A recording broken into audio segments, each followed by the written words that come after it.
Regardless, it's Friday. It's the end of the work week for most people. If you have a regular 9-to-5 job.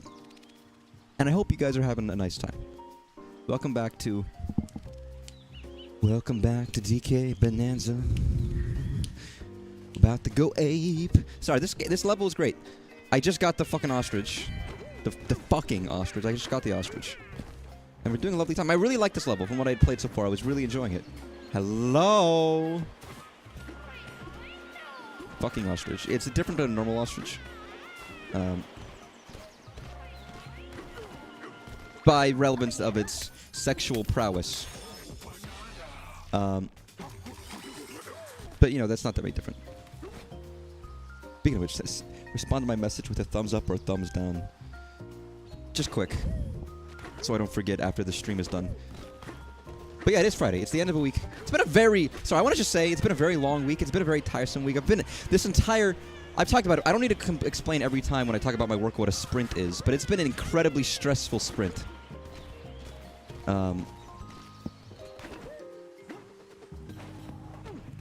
It's been, like, super tiresome.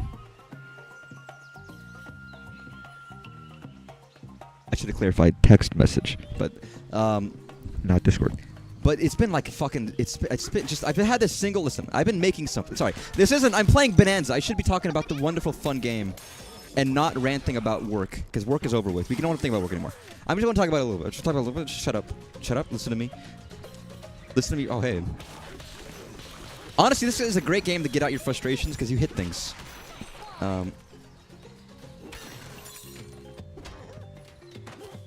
But I just want to say, I've been working on this specific thing, and it just hasn't been working. And they budgeted a lot of time for it because they knew it probably was going to have issues.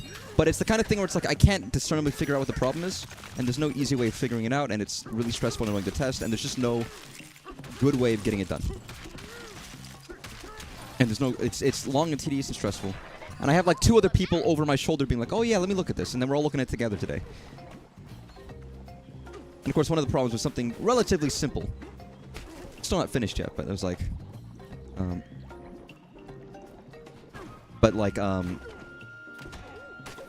you know, I'm not going into details because I'm not going to spoil people about my work. I'm not a fucking rat, but it was just like, the entire week I was like, oh my god, I've been working on this one thing. I was working on it last week too, after all my tasks shifted dramatically, like in the middle of last week. We do a thing in my job in which every 2 weeks we have a little, you know, a sprint to do work. And the first day of that sprint is when we plan out what everybody's going to do. So Monday of last week, it's like, okay, here's the work you're going to get done this, or try to get done this period of time. Which is nice. Gives you a plan, right? Everyone's plan, everyone knows what everyone's working on. 2 days into the sprint, they're like, sorry, we assigned all this stuff, we had a plan for you. Scrap all of that. You're already working on this, fuck that, take that away. Everybody switch everything. Which is not the greatest. So it's like, what was the point of planning? We had like a 2-hour meeting talking about what everyone wants to do, and then we just swapped them around. For what is the most miserable task. And the guy who assigned it to me was like, I know, man, I'm sorry. I'm giving you a lot of really shitty tasks. And it's like, well, thanks, man. Thanks, I appreciate it. However, it's not finished yet, but if we made progress on it, and that does feel good.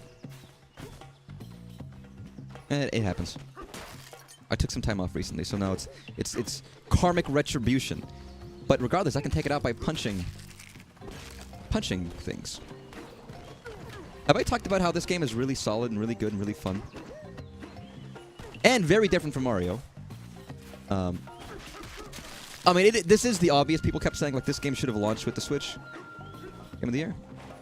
I mean, I feel like I forget but to mention it, but Deltarune did come out this year, so it's kind of hard for me not to say that Deltarune is my favorite game I played this year, because it probably is. I mean, that's somewhat of an obsession. Thanks for the original comments. Oh, you're welcome. You're welcome. But this is easily the best game. I mean, it could be. I don't know if it will be, but it could be. It's worthy of it.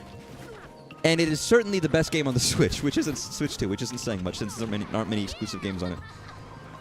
But as many people were saying, like, this should have been on Switch from launch, right? I don't know if I necessarily agree with that. It gives us time to, like, you know, break it in. Most people aren't getting the console at launch anyways. And I know many people who only got this game, only got the Switch now that they have this, right? Yeah, it's first-party games. There are other games, of course, but it's not like the console could have... Yeah, exactly. Like, a lot of people are like, they should have launched... Anyone who's like, they should have launched, like, 20 games on day one, that doesn't work, in my opinion. Because, you want to stagger things out so we have sustained growth. There's already benefits of playing the Switch on the day one if you already have a Switch 1, because... Sorry, let me just... I have to think. My girl has hella ass. It's big ass. It's Chucky. Sorry, I was thinking about hot gorilla ass. Just to think of my brain. Let me rephrase my brain. If you have a Switch 1 and you knew you're going to get a Switch 2, there's no reason not to get it at launch because it plays your Switch 1 games, but better. You get a game for it. There's already a game that comes out that you'll probably get eventually, and it plays your other games that you already own significantly better, along with some extra additions and some fun other stuff. So realistically, my thought is, like, if you're going to get it and you know you're going to get it, and you already have a Switch 1 and you have a backlog of games that you can play or still play, there's no reason not to get it at launch. However, if you're waiting for it and you didn't get it at launch, it's fair enough. There will be other games to come out to tempt those other people who didn't already get the console. I know many people who would have been like, oh, do I want this console? Even with DK, it's like, you know, if it wasn't backwards compatible, it would have sold a lot less. I think it inherently would have sold a lot less. And I think that's fair. I think I'm such a fan that I probably would have gotten it regardless, because I know I'm going to want the games that it has up for offer. But at the same time, it's like, I would get people not getting it initially if it wasn't backwards compatible. My friend has played more Mario Kart than I have now. Fair enough. I play a lot of the online mode, although, again, I haven't played much recently. I'd recommend this game, obviously. And technically, DK is still cheaper. I think it's like $60 on Amazon right now. But baseline, it is still cheaper than Mario Kart. And arguably, people would argue that it's better and more worth the price. But, it's personal preference. Like a later generation of Switch with some errors phased out. I mean, that's true. That's always the case. But I love how polished the Switch 2 is, and I'm fine with it. You have 3 games you need to finish. Do you ever find it funny that people buy games and don't play them to buy other games? I'm not talking from a personal experience. It's not like I bought a lot of games at the Steam sale that I haven't touched because I've been backlogging. I've been backlogging hard. It's not like I've been backlogging hard. It's not like I've been really backlogging or anything like that. That's not what I've been doing. I promise. Obviously, yes. There's many factors that go into it, but it's more of like if you're planning on getting it and you have the money for it at the time, then yeah, go for it. If you're not, then whatever. I don't anticipate the price really dropping at some point. The only thing I might anticipate is there might be a better version at some point. But, you know, we'd see. Hey, Cranky. Why am I talking to you? Yo, he says the same thing every time. I kind of really wish that they could have given him more dialogue, really. Look how sharp DK looks. He's got, like, some suspenders. I feel like I would... I don't know. I feel like I would look like a dork with suspenders, but I like the look that suspenders give people. If that makes any sense. Like, I feel like you can have a cool-looking, nice costume, but it... Okay, that's the thing. I would see it as a costume in some cases, not just dress, or it would be something atypical, even if I think it would look nice. I'm very, like... I overthink things a lot. I would, like... I don't know, I would do something simple that's obvious, and then I would be thinking about it and ruminating over something very simple for like a day, or 2 or 3. Or hours, and I'd be stressing, like, was that okay? Or was that not okay? And I'd be like, and I'm just sitting there sweating, you know? That's how it is with a lot of things, but it probably would be how that is with clothes. Because I'm a gosh darn fool. Which is very silly, but listen, you can't control that, you just try to, you know, ignore it.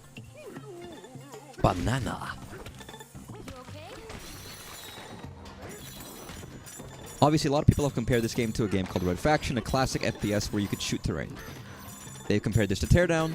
There's a lot of games that you can compare to this, but this one does it well. Bananas are awesome. My older brother always wears them with his suits. That looks pretty nice. Again, it feels like it's just slightly less than normal, so I get nervous about it, despite the fact that there's nothing wrong with doing something even a little bit less than normal. You know, there's nothing wrong with that. I'm just a fool. Yeah. Oh, that's a one-time thing. Oh. Banana. It is a shock that since I played this game, I haven't actually bought any bananas. Not to keep saying, but we also just possess long legs and long necks, and we can't help but look down on many of our visitors. We must never lose sight of our mission to make every guest feel like the tallest guest in the hotel. Fuck that. I'm making them feel short. Yo, I walk in the club and I make everyone feel like the smallest person there. I loom over them in my 2-foot heels. Listen, you're going to catch me in the club with 2-foot heels, and you know what you're going to say? You're going to say, God damn, that immense power I see radiating off that man over there. And I'm going to look down on them, you know? They're going to be 2-foot heels, thigh highs, and suspenders with some fishnets. All right? You're not even going to understand. I'm going to walk in. You're going to be confused, and things are going to start dripping. You don't know what they're going to do. You don't even know what or where. All right? That's why I don't go to the club, because I know. And they know. They see me on the street, and they're like, oh, fuck. He can't do it here. We're not prepared. We're not prepared for the kind of chaos that's going to happen if this guy walks into our club right now. You know? The desperate desire that will initiate from this is too much.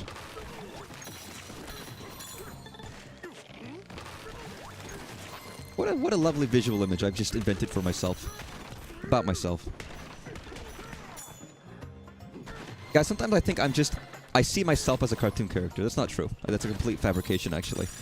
Sorry, where am I? I'm supposed to go down. You know the game Only Up?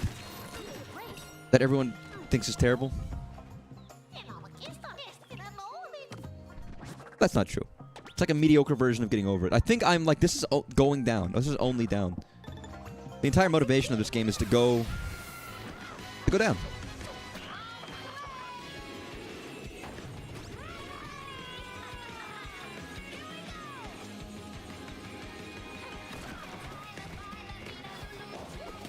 Tina fine mina nululu. Alright, become monkey. With that.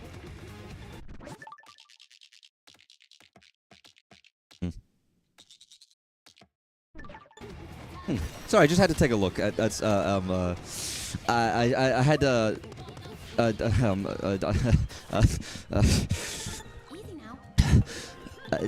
don't worry about it. What was that? That's a cool mechanic. I love that mechanic.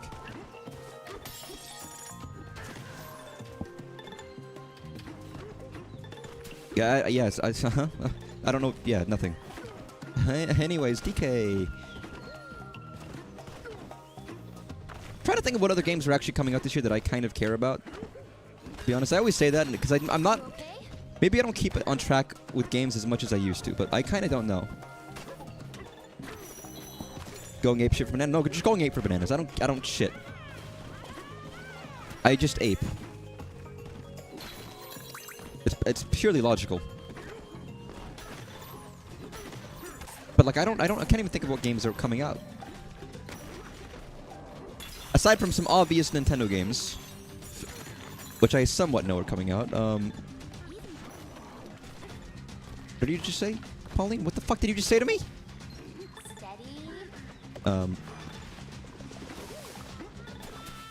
It's already like halfway through. It's already most of the way through the year, to be honest. And I almost forgot. Like it feels like it started. Metroid Prime 4. Yeah, assuming that comes out. Here's the thing. It's not that I'm not excited about Metroid Prime 4. It seems to be a good shooter. With going to be good story, good puzzles, good everything, right? A beloved series. However, I haven't finished all the way through the series. I've only played Metroid Prime 1. So I don't really have the capacity to play Metroid Prime 4. It is not like a Final Fantasy kind of a deal. It is a story. And I would, and you could probably enjoy it without knowing the story. But I would rather know the story and know what the fuck has been happening, you know?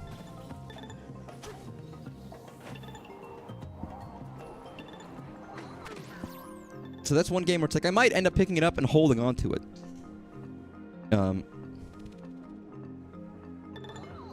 Oh, the music changed.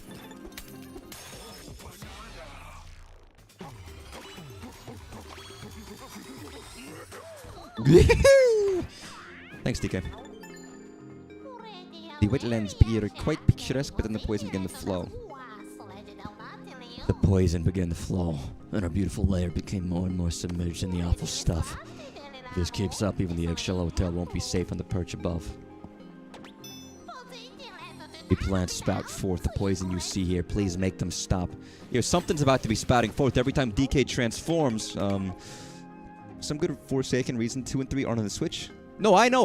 Listen. I could just listen. If I wanted to, I think I have it on the Wii U. I just don't boot it on the Wii U. I could use my friendly neighborhood dolphin if I wanted to play Metroid Prime 2 or 3. But it's more that I'm like almost anticipating it to drop. Like I'm shocked it hasn't dropped, and I feel like it should have already, and I feel like it will.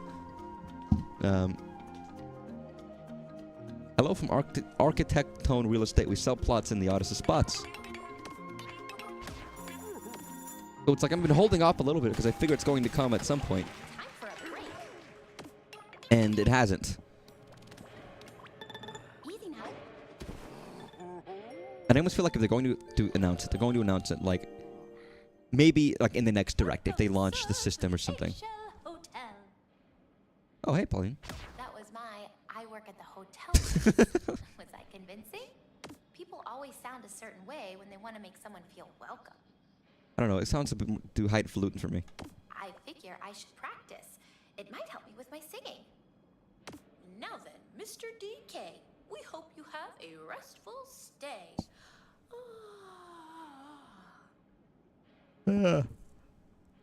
Damn, Pauline, you're making me yawn. I love these so much. They're little sweet little interludes if you take a nap. They're very sweet. They're very silly. They're very fun. This is gonna be a great day. I just know it. And you can escape them if you really want. If you're like a cold-hearted fucking heathen. Is this your first split between split? I did not go to ice because fuck no. I'm not. If I get a choice between a beautiful, lovely, warm forest or a goddamn freezing hellscape, I'm gonna go to the forest. Not even a question. Listen, I originally thought that the choice was heaven versus hell, and heaven was clean, fluffy white snow, and the hell was below. But you go down either way. I'm choosing the forest. For your information, I haven't done ice yet. I like this forest. It's comfy. Even if it's full of disgusting poison, I still think it's quite lovely. And yes, I've been getting hurt more. But not in a way where I've died that much more, to be honest. I just have to be more wary. I know dolphins, too, such lovely creatures. Why is Pauline a baby? Because Pauline's a child. What do you mean? It's Pauline. Is it the same Pauline? Is it a different Pauline? Is it a prequel Pauline? Is it a sequel Pauline? Is it a far future Pauline? We don't know. But all we know is that Pauline's a baby. And you know what? That's fine.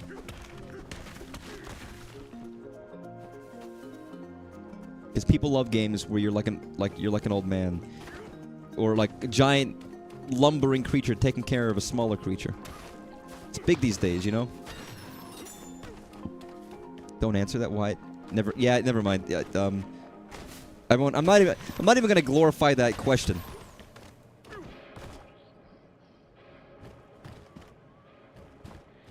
DK, go to the bathroom. DK, go to the bathroom now, DK. You're shitting yourself, DK. Go to the bathroom now. Listen, DK just wants to find banana. He doesn't have time to use the restroom. You have to respect the prowess.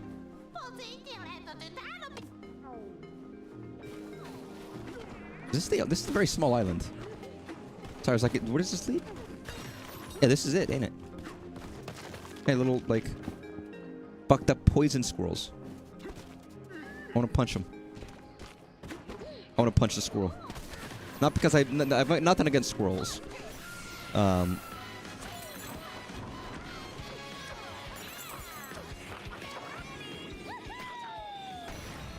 Nice.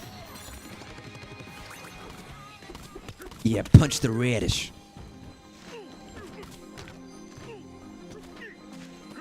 I've also heard that there's lots and lots of levels in this game. Like I'm not even close to like getting close to this game. Not that I was expecting that, but I've heard there's a lot more layers than even I'm thinking it is.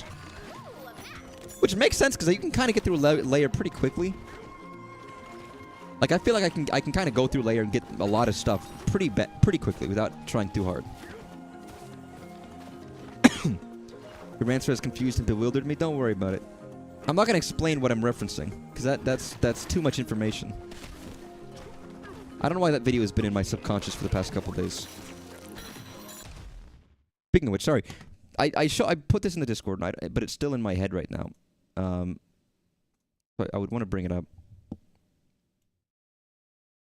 but this is a Ronald McDonald's in Vienna.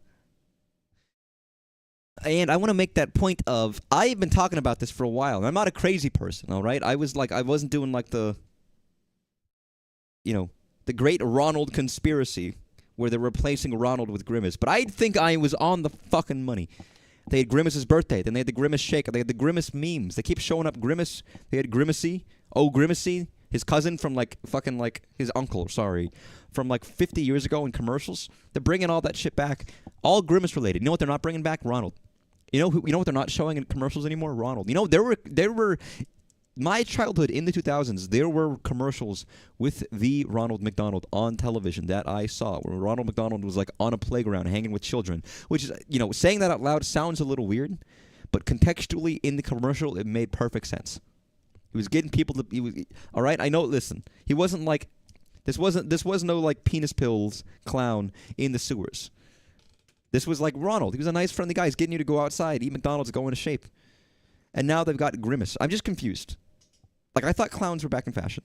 And I just don't get how that they've chosen Grimace over Ronald. I just don't get it, I guess, is my question. Is it intentional? Is someone at McDonald's HQ really a really big fan of Grimace?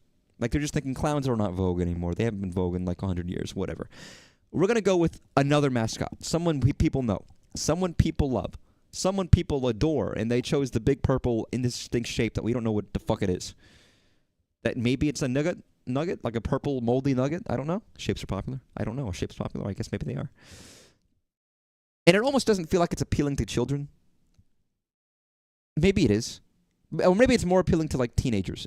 Maybe it is appealing to kids, because all kids are on TikTok these days. Even kids are on TikTok these days, seeing the TikTok memes, and maybe that's the emphasis here. But, my mom, take me to McDonald's. I gotta get the Grimace shake. Honey, what? McDonald's? What? Sorry. I want the Grimace shake. I saw it. It was on TikTok. I want the Grimace shake. Sorry, honey. You want the okay? Here, we're driving. Mom, I want the Grimace shake. Okay, honey, I'm driving right now. We'll be right there. Okay, we'll get you the Grimace shake. You'll be okay. You'll be happy.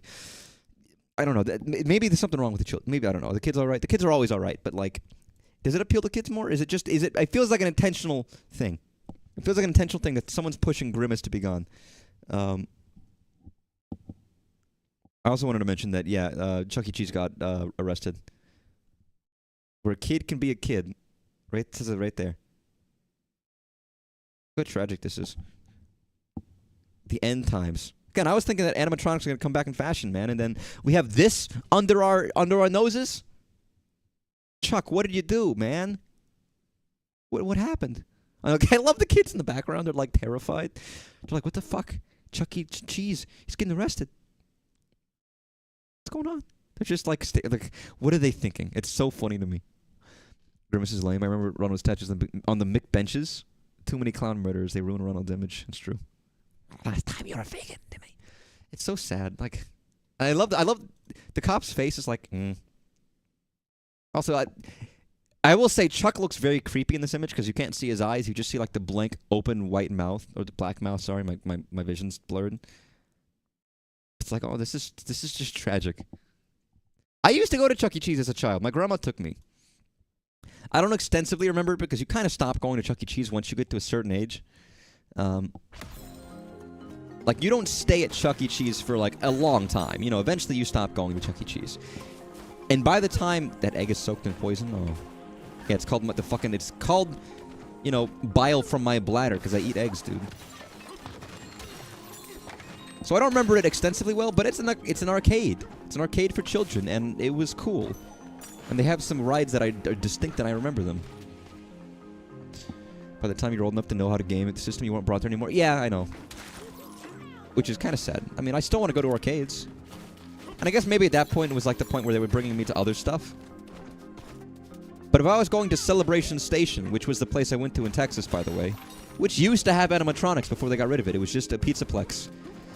If you look up Celebration Station, you can see the animatronics. They had mini golf. They had go-karts. They had, like, fucking bowling, probably. They had arcades. That was the pizzaplex. It was like a real pizzaplex. That's where I used to go as a child. I think it's still there. Except I was taking refuge in the annex. But I don't think we ever spent much time in the arcades. It was mostly we went there to mini golf. Which was fun. I liked it. It was very fun. But, you know. What happened to going to arcades, man? Really? Told you about Fun World with his laser tag and a Ferris wheel? Yeah, that sounds fun. I want more of those. I can't help but feel like those would be more popular these days if you had like a big budget and you know, a big push. One company that does a big advertising push and sells us like, look, we got these new arcades. It's nice and fancy and fresh. I genuinely mean it. I feel like it's the right time for it. Do something cool with it. Make it really high quality. Don't make it too expensive. Make it reasonable, because everything costs money these days. That's going to be the biggest wager against it. But people like going to places and doing stuff. And no, Dave & Buster's ain't going to fucking cut it, alright? It's got to be better than Dave & Buster's. I'm sorry.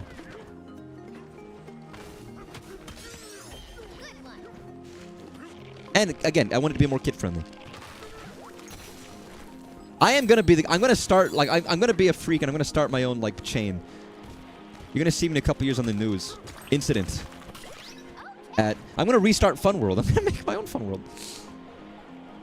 Game comes up arcades on their iPads. Yeah, I know, but I'm thinking with the technology, imagine how cool of an arcade game we could make these days with the strength of our hardware. Yeah, I'm going to become William Afton for the modern era. With really high-tech shit. All of it, all the stuff you see in the Pizzaplex, I think are quite feasible, you know? And quite fun, to be honest. Maybe I'm hopelessly out of touch. Man, it's not even Thursday. What the fuck? Wait, what? What? How in the... Do I have to, like... There's no way I have to just tank the hit, right? That's silly.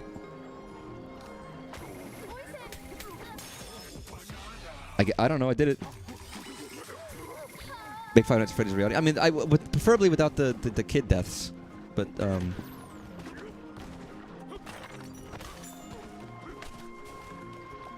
it would be a fun outing, or regular place to people to go to. It's not just a store that anybody could go to, you know? Oh, what are you doing?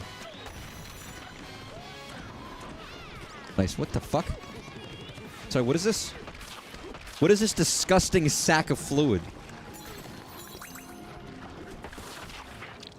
Yeah. That's, like, violently... Oh my god, holy shit!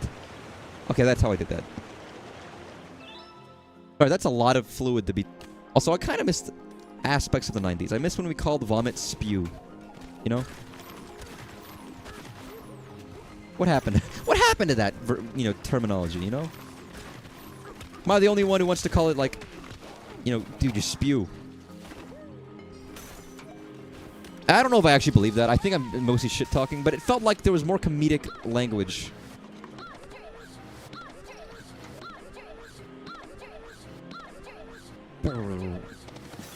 Nice. I might be wrong, though. Spew is just a funny word. There were a lot of funny terminologies back in the day.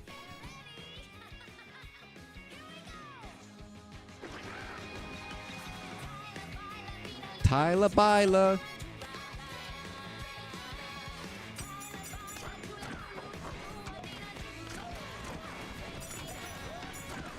I'm gonna learn these songs. Might only consider comedic because of framing. I mean, even like... I mean, I don't know. I think it was perceived as comedic as shit like people talking about like Skibbity Riz in their 5th grade class as comedic. And also, it's important to mention that it hasn't stuck. Like, if you look at a lot of 90s movies, for example, they make fun of that terminology, but they didn't take it seriously. I'm not saying they have to, but, like... I don't know, maybe I could be completely wrong.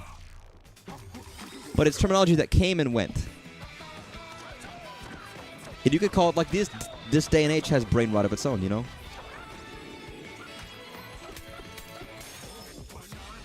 Well, there's a lot of silly terminology for stuff that we might not take seriously. It depends. How long do you think the term Riz is going to stick around? I don't mind the term Riz. I think it's good. I'm curious if it's going to be something that sticks or if it's going to be something that fades away. Because honestly, I think that's one particularly that could kind of go either way. But I don't know. You don't think it's going to last too much longer? People are going to get tired of it? Riz would be that example. Like, whoa, totally, dude. And then we're going to have, like, you know, Riz Bob SquarePants type dialogue in this era. I kind of don't know if that has the same staying quality. People talk about that certain eras of life felt more distinct in the past, where now, because the culture was more circled around very specific media forms, and now that everything is so out in the open, that perhaps it's not as easy to see the generations and the time periods and the decades changing as much. I don't know if that's necessarily true. I think it's still, you can still see it, but I don't know if it's granular enough to where we can make movies about this decade and really, really get it as much as you, like, as obviously as you could have for something in the 80s and something in the 90s. Maybe it's lessening. Time is becoming a big melange. Use of updraft fans. Updraft fans have been placed in key locations around the forest layer. These are vital for the staff's ease of flight. For those customers who do not have wings and thus cannot fly, well, they can seem frivolous, so consider this. When you speak to these guests, try referring to these fans as dryers, clothes, hair. Surely they'll find a use. Skibbity Ohio toilet is timeless. I wonder if there's any, like, has Ohio, the actual state itself and its economy, had any boost from the Ohio memes, or is it just nothing? Are they just, like, being made fun of, but there's no real benefit? Because, I mean, it's being made by kids. Kids can't go tourist in Ohio, and I don't know if they even would want to, all for a meme. But I wonder if there's any, like, aspect of something that they could do to convince people to be like, yo, we got the real Ohio merch here. We got the real Ohio merch. And kids are like, they should try. I think it would be really funny if Ohio official has, like, Ohio meme merch. That'd be so fucking funny. That'd be really good. That'd be great. Listen, if you're in the Ohio's, like, fucking, you know, economic sector, contact me. All right, contact me. I got some important business for you. I think some Ohio kids probably got cyberbullied. I don't know. Here's the thing. I don't know if people take it seriously enough. I don't know. Maybe that's kind of sad, but I kind of feel like most kids are very not that sincere these days with the memes. Not that they aren't. Kids are inherently sincere in many aspects, but, like, a little bit less so. Very nice. Kazakhstan. That's true. Although Kazakhstan also has a lot of shit in you know, everyone who is filmed kind of slightly non-consensually inside of that movie all were like, I hate this afterwards, because it kind of, you know, it made their country look pretty shit. In a joke, yeah. Because you can't... Oh, it's bouncy. What can you do about it, really? Rejecting it's not going to help. It's still a shitty situation, but you do the best you can and try to, you know... Listen, you can either make piss or you can make lemonade.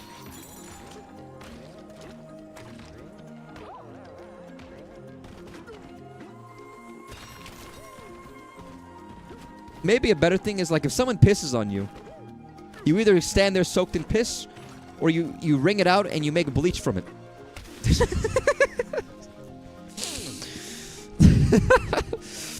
That's my modern day parable. You know, I think that's good advice. There's two options there. Stay soaked in piss or make bleach and sell it. At least one way you make money. You get pissed on regardless, but at the very least, you get pissed on and you make money from it versus not. You know, maybe is that good advice? Is that good advice? I don't know if that's good advice.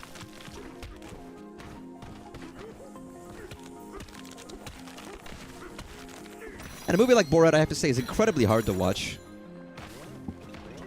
It's really... That's not what I'm saying, artist. You know that. Like, you can't stop people... Listen, I was bullied. I can't stop people from bullying me. It's still their fault. But, you know... You can't always change hearts and minds. And sometimes, like, no matter what you do, it's not going to have an impact. You can try your best. And some people, I mean, you can make your opinions heard regardless. But at the end of the day, you have to try something. And it's, I mean, I'm basically restating this thing of make the best of a bad situation, I think. Make bleach from piss. Make the best of a bad situation if you can. If that's all you can do. What do you do if you can't do nothing and there's nothing you can do? You do what you can. And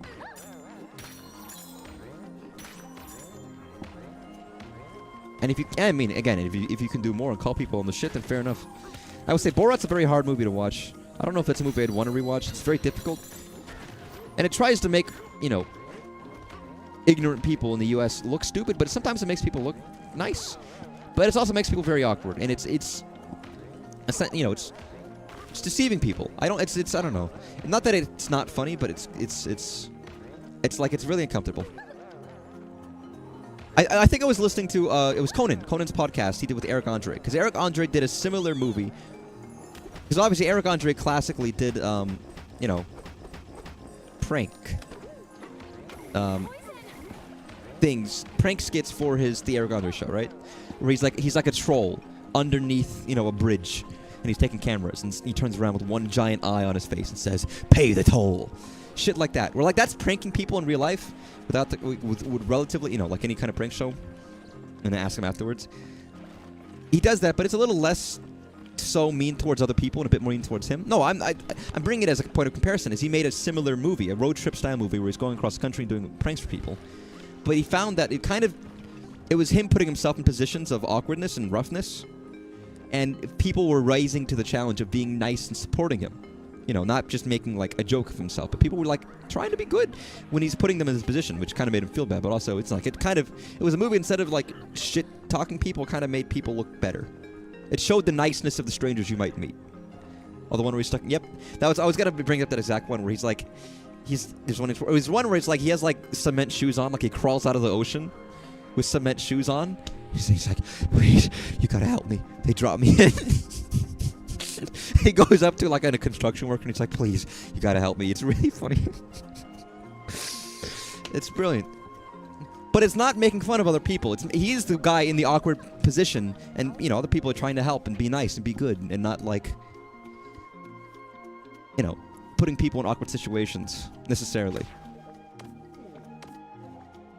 Which I think is again, it's like classic... There used to be classic prank shows. I brought this up the other day with a group of people about, like, Just for Laughs, the classic, like, prank shows where it would be like, oh yeah, this was an American prank show or a British prank show.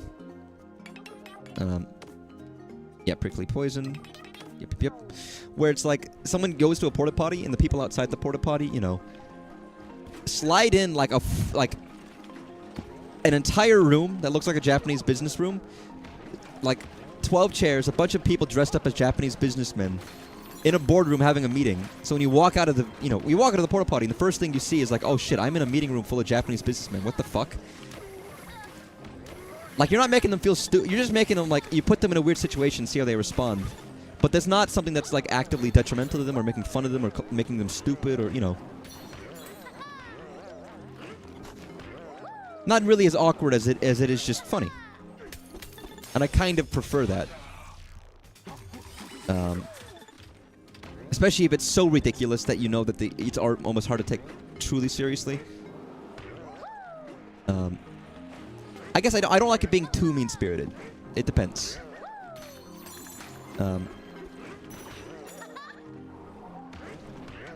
Yeah.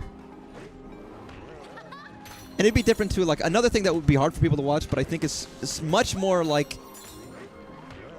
nice, is Jackass, which I know is funny. Which I've at least seen the first one. And if you don't know what Jackass is, it's a bunch of guys doing stupid shit. And also occasionally doing like skateboarding and BMX tricks. But essentially messing with each other. Which I guess you could say a lot of shows, like, you know, origin of stuff like Impractical Jokers, but a little bit more like stressful. Idiot stuff. Which is very 2000s. That kind of shit is very 2000s, late 90s, early 2000s.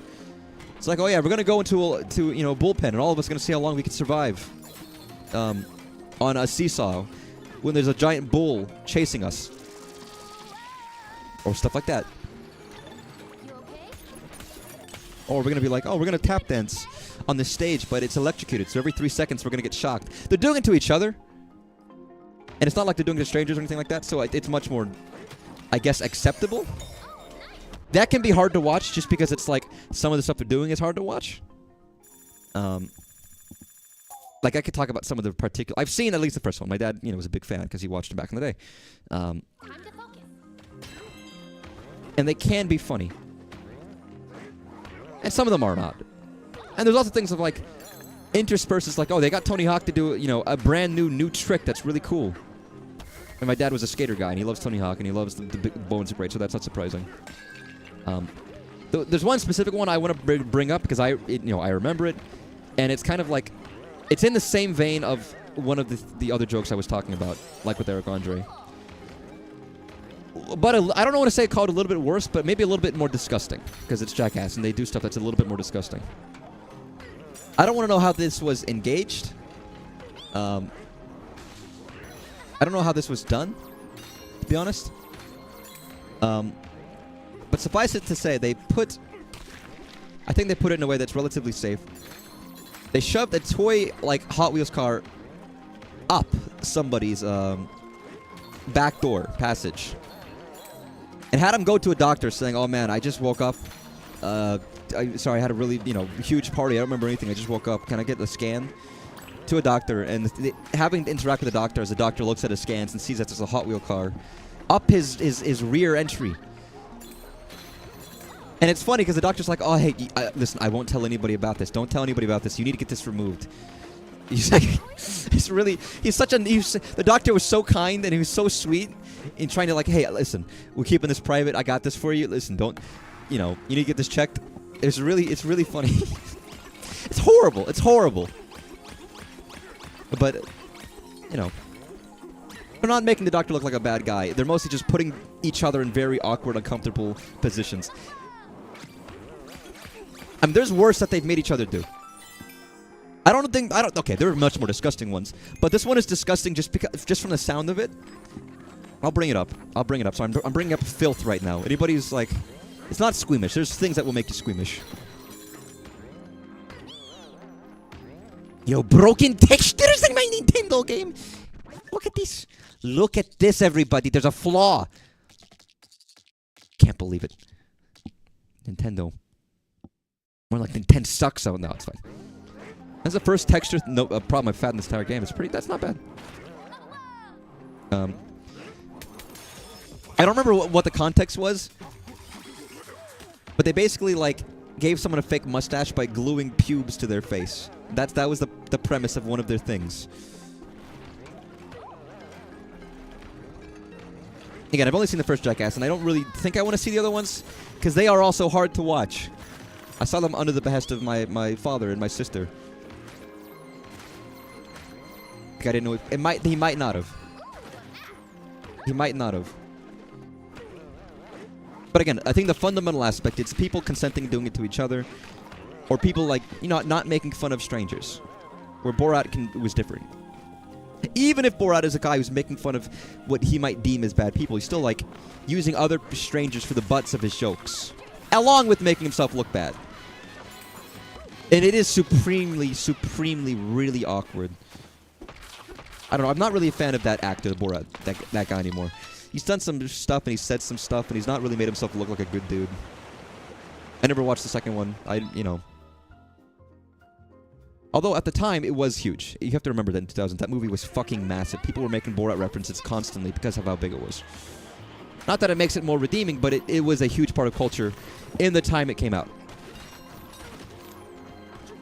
where other media was referencing it because of how big it was. For better or for worse. I think we've moved past a lot of that gross stuff. We've become a I don't know if we want to say we've become more safe, but our media certainly has changed. We've become a lot more tame. I guess I can bring this up, but there's a huge controversy right now, whether you care about it or not, where like Steam, it was Steam, and then it was itch.io, are basically blocking any like X-rated pornographic kinds of content on the platforms. Not because they had a problem with the content, but because like MasterCard and like Bank of America and Visa and shit were like, hey, we don't want this. Oh, I won! What do you mean? We're basically like, hey, I don't want people buying this stuff using our platforms. So they're kind of enforcing, because someone complained to MasterCard. Someone lobbied MasterCard to be like, hey man, I don't want people to be able to buy like porn with your card. So like, okay, if you Steam want to allow people to buy stuff using the credit cards, you have to not sell porn anymore. So like thousands and thousands of games and shit have just been like delisted from itch. People who like made products and sold them quite legally and quite fine are like, yeah, now this platform just doesn't want us here anymore and we can't do it. As well as like continued things of like requiring IDs for pornography use in like different states, different countries. Whole countries are now enforcing the idea of like, yeah, if you want to do this online, you have to like, you know, be registered. And that maybe that's not a bad thing. Maybe it depends on how they're doing it. But people are becoming a lot more like, I don't know, sexually conservative these days. It's a weird topic to bring up, but it's in the news recently, especially for gamers, because it's like, yeah, people spend a lot of time. And I've never bought those kinds of games. None of those are in my Steam library. But I have nothing against them. And I can appreciate them, and I can understand them. And I get it. So it's a little bit of like, man, now we have companies like restricting what we can buy because they just arbitrarily decide, no, we don't want you to be able to buy that stuff. So we're going to stop you from buying stuff with the money you have. Like, that's kind of not okay, man.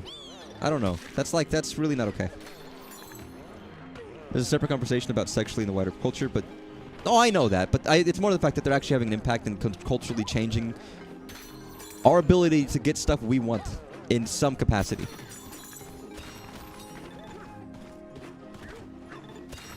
And enforcing stricter regulations on just companies. Not government regulations, just regulations based on corporations. And it's a little bit like, whoa, okay. That's probably not good. Yes, you're right. I think you were probably right that it has happened before with these companies. Still sucks.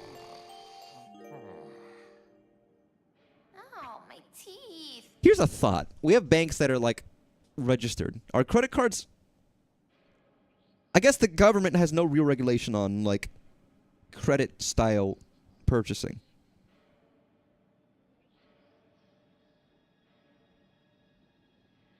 But here's the thing. In Steam, can you buy them point blank? Can you, like, buy them in some other fashion? Like, but, like, is it a thing of, like... No, because surely you think it's a thing of, like... you know... They could sell it regardless, just not through these specific use cases. I don't know. Sorry, I'm having, like, a thought about, like, how our federal monetary system exists and works, and there's a lot of questions. There's unrelated to DK. Ow, my teeth. DK, you were awake? Hmm? I'll tell you what happened, but you have to promise not to laugh at me, okay? Did you eat a rock? I saw a piece of that bouncy, rubbery stuff. Yes, you did. Yes, you did. It's kind of pretty, so I picked it up. And when I looked at it up close, I realized it sort of looked like candy. And it smells sweet too, no joke. So I Sugar figured salt. I might as well take a bite and see what happens. Hey, yo, this kid ate a fucking rock. Guys, we gotta go to the doctor. We gotta go to like the specialty doctor. I think my kid's got problems. She just tried to eat a rock. I probably shoved a rock in my ear and shit like that. So you know what, Pauline, you're like a normal you're a normal child. It's okay. Got Detroit Become Human band. Yep. Yeah, I know. They got that banned. Australia will ban anything. Well, I mean, here, that company that's in Australia is responsible for the banning that's of Steam. Totally. Not just Australia. In Steam in general. So they have more reach than just Australia, I'm pretty sure, unless I'm mistaken. Go through a credit card company who then just pulls the plug. Yeah, it's fucky. Yeah, they basically unlisted everything on itch.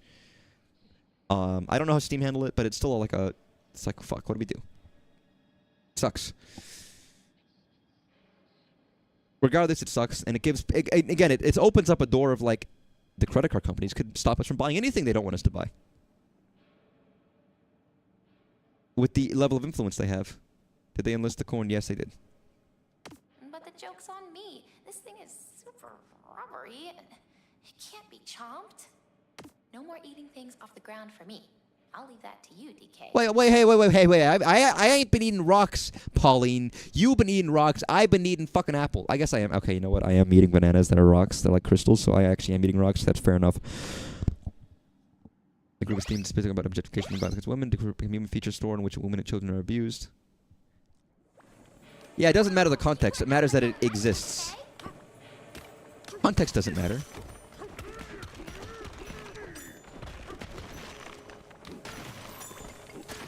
So why would context matter in any case? You know, that's stupid. Don't worry about the context. Is that American? It's un-American. What do you mean? It's pro-corporation. That's as American as a fucking apple pie. I'm joking. Yes, there's a nuance. The story makes you sympathize. You know, I haven't played Detroit Become Human. I know that's like a tragic thing. And I know a couple people who would love for me to play Detroit Become Human. I just haven't. You know, actually, speaking of which, how long is Detroit Become Human?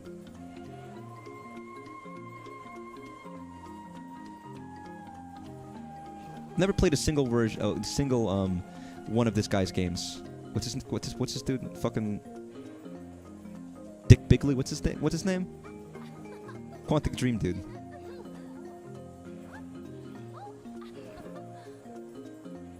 David Cage, thank you.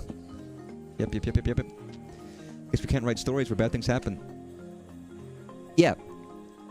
Yeah, it's tragic. I know it sucks.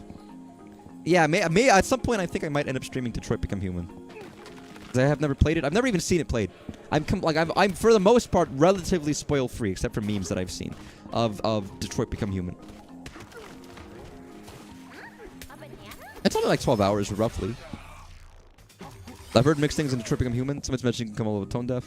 I mean that's what I've heard about David Cage in general. It's just that he's a flawed man in terms of his creations. You could call him Kojima-like, but he maybe doesn't execute as well as Kojima does, which is his, like, he's Kojima-light. He wants to think he's Kojima. That's kind of what my impression of David Cage is. You can still buy Sex and the Furry Titty on Steam, can you? Oh, fair enough. I didn't think that was a real game. I don't know, I keep seeing people post memes about, like, My Fuda's, like, Stepmom 7, and I'm like, what the fuck? There's 7 of them? Damn, man, you couldn't get enough after one? Sorry, I guess I don't know how deep the story is. Maybe you need more than one game to really extrapolate the characters. You figure you just sell DLC. Sounds messed up, but why didn't they block that messed up stuff? Well, good enough for me. Fair enough. Holy shit, it's a spider! Sorry. The Cage always makes the bad guy fat, and there's always a scene where the female lead takes a shower. Hey, if you play Death Stranding, almost every mission you do ends with goddamn Walking Dead guy with the crossbow taking a shower with his fucking shirt off. So you know what? As long as the gamers balance it out, I think it's okay.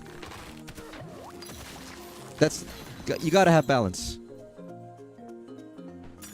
Let's go feet. What are you talking about? Feet? Sorry?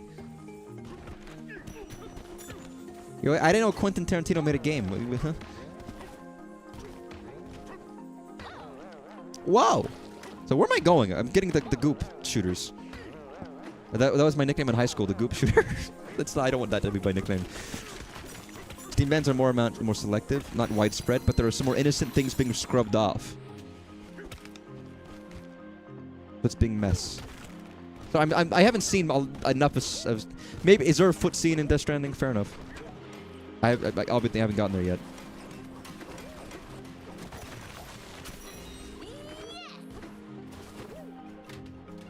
Hey, man.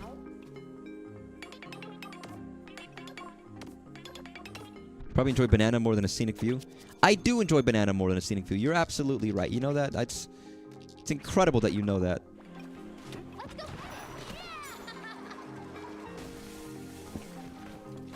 Suck feet. Sorry, I was thinking of something. Don't worry about it. It was a reference. Where the hell is this banana? Where's this banana? I guess I can pin it. Bananas. Avocados. So that's a reference to somebody else. Who was referencing the way that a lot of indie singers used to sing words in ways that sounded like baby speak in some ways. I guess it was a thing in the 2000s where people would overpronounce words in a way that would make them sound like a singer would say banana instead of banana. It's like, okay. Nothing wrong with that. It's just how they're pronouncing it or choosing to sing it. Adding style to their voice. Or, in particular inflections. But it is funny to look back on, I guess. I don't know. You know, I got nothing wrong. You want to pronounce your bananas and your avocados? That's fine with me. Go for it. Woohoo! I'm so laissez-faire about the stuff I like. Where it's kind of hard for me sometimes to admit that I'm a really big fan of something. Because in my mind, I'm not. Because in my mind, there's always bigger fans of things. Which is why I'm never a big fan of something. But sometimes I do have a revelation. It was like when I was playing the game about Redbox, the new Flesh that I was playing on the weekend. With all that awesome, visual and music and stuff. And it was like, yeah, I know every single song. And I had thought about it. And I was like, you know what? I have listened to every single one of their albums. Every single one of their songs. In hindsight, no, I am a big fan of these people. It's not. I'm more than a small fan. I've listened to all of their stuff. All of it. And there's a lot of artists that I really like that I have not done that for. So it's like, you know what? Yes, I think it's safe to consider myself a very big fan. But for some reason in my head, I was like, I can't. I'm just normal. I'm not not a major fan or anything, but maybe I was just lying to myself.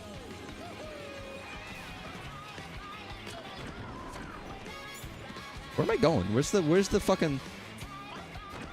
This way. But I'm with that way with a lot of stuff where it's like, I'm not that big of a fan. I'm just kind of normal. And then it comes down to it, I'm like, oh no, I'm actually fucking a psychopath for this. This was months ago at this point, but I think I was talking to somebody about Five Nights at Freddy's. And it's like, you don't know how big of a FNAF fan I am. Even I don't know how much of a FNAF fan I am. And I was like, that's true. I said that off the cuff. I didn't say that with more thought behind it, but it was a matter of fact of that's true. Speaking of which, I still haven't... I watched it, but I didn't see it on stream. Me watching the FNAF 2 trailer. I don't realize how big of a FNAF fan I am at sometimes. It's like I really am a fucking huge nerd about Five Nights at Freddy's. And I enjoy it intensely. Well, but rubbing that, my monkey!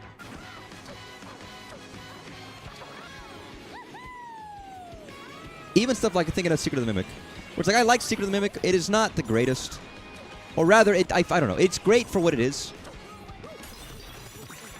I will admit, along with everyone else, that I do kind of wish it was more like Five Nights at Freddy's. It didn't feel as much like Five Nights as much as it just felt like a different... It just felt like a good game of that style. Kind of loosely related. And I get that you have to evolve and move stories, but it was kind of a sudden switch,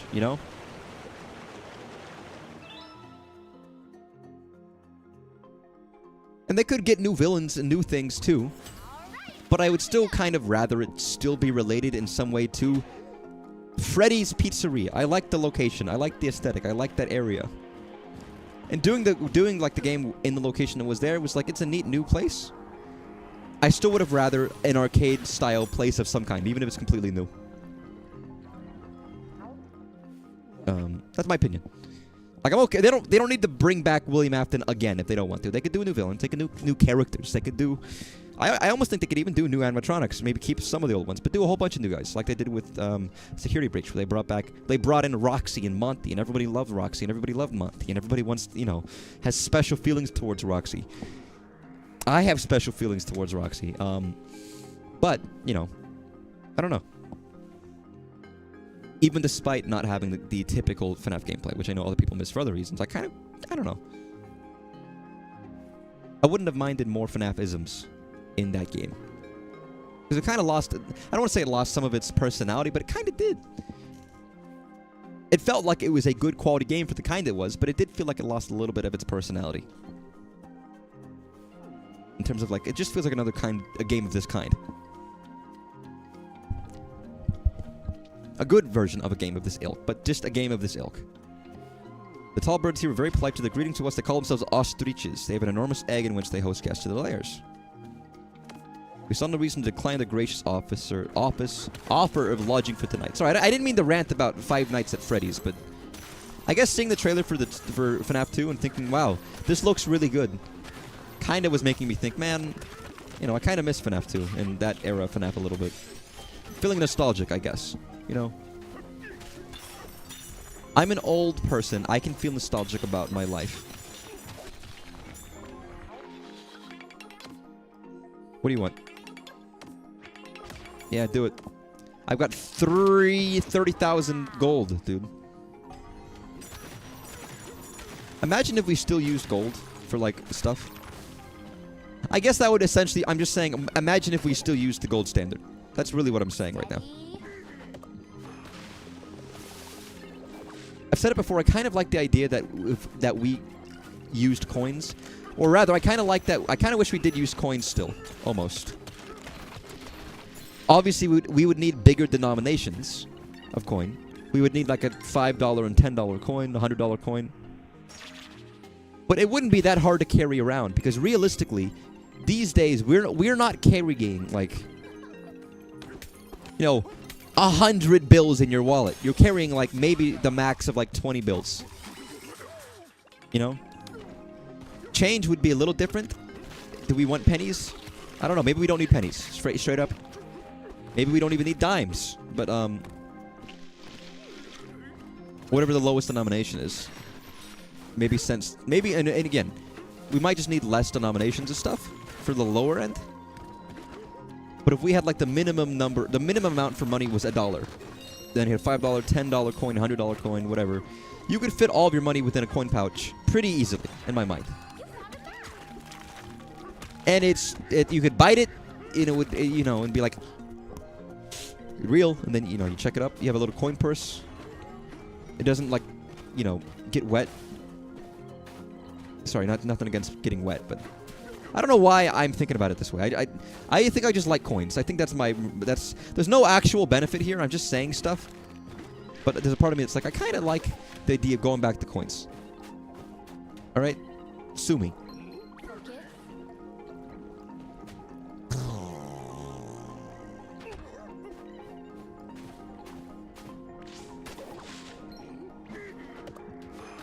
Call me crazy. I just feel like it could work. And I don't even know why. But I don't know. And obviously, we don't want to lose money on the coins, but hell. We lose money on pennies, but we don't lose money on the other stuff in terms of manufacturing cost and how much it's worth. I guess it would be more money versus coins, which are probably much cheaper. Yeah, what the... Hey, fuck, get out of here. Do I need to build a bridge? Steady. Like Sam Porter bridges.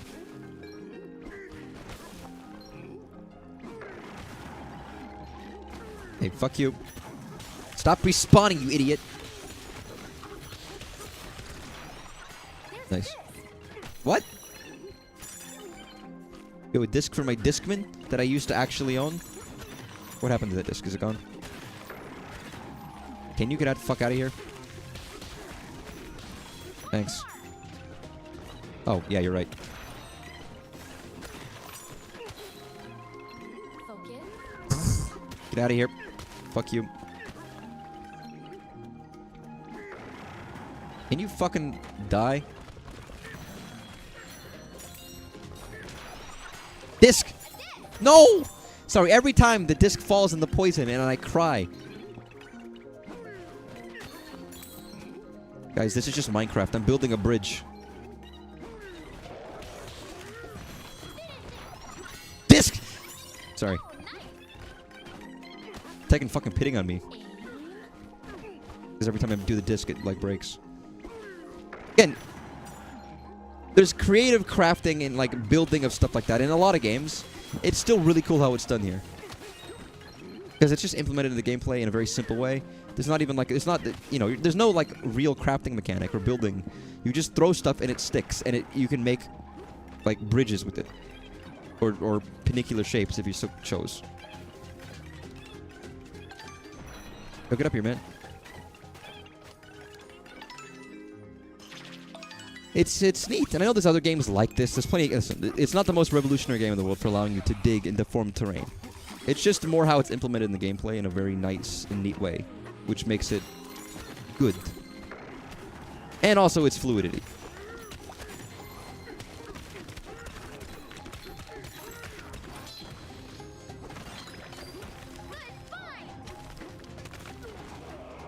And it's running, you know, solid 60 FPS. It's pretty good. Not gonna lie, I'm happy about that. Melon. God, I don't like these melons. I don't care that there's a fucking banana on top of it. I don't like these melons. They don't taste good. In my humble opinion.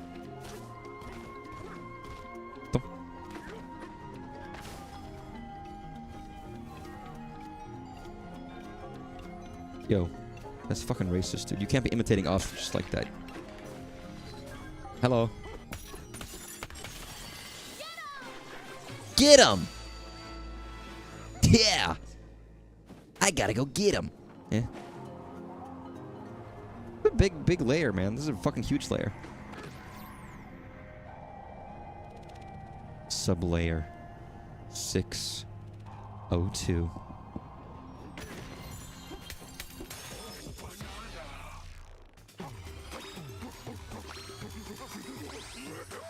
Nice. I got a lot of upgrades at this point. So I've got 2, which means I can't... I'm officially out of 2s again. Again, I'm staying relatively balanced with my purchasing here. In terms of, like, I'm not really trying to go too far into getting, like... I'm getting the 1s and 2s before I get to the 3s, and I'm getting all the 3s before I get to the 4s, for the most part. Hey, man.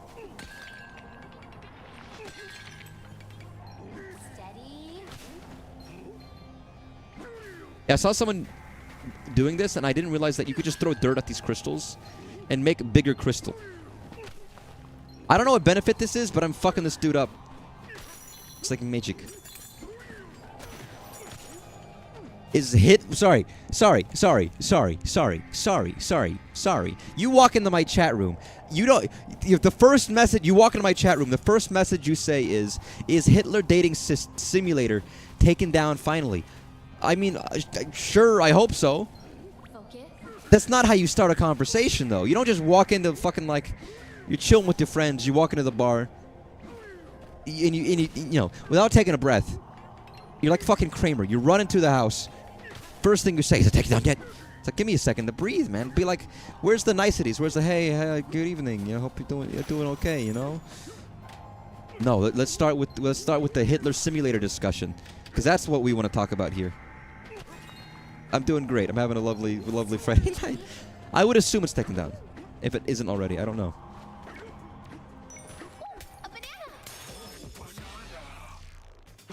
I mean, I would assume based on the premise that it's very insincere.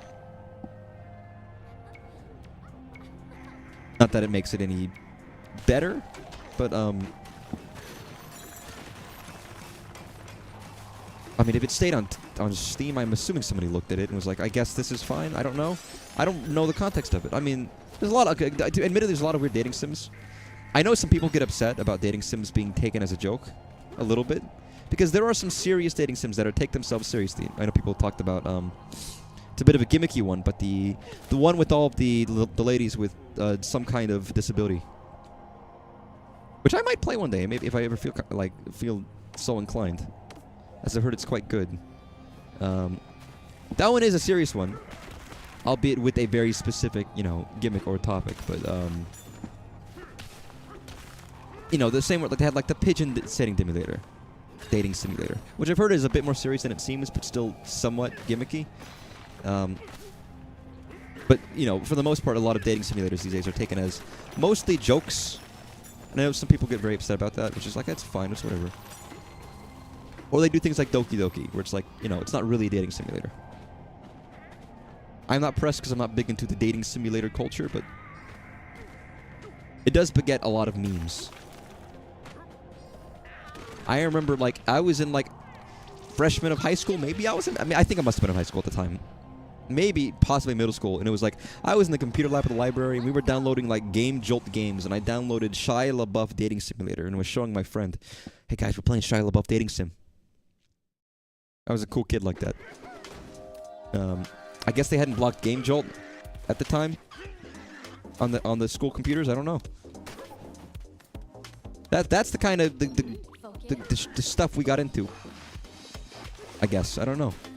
Oh no. DK. What?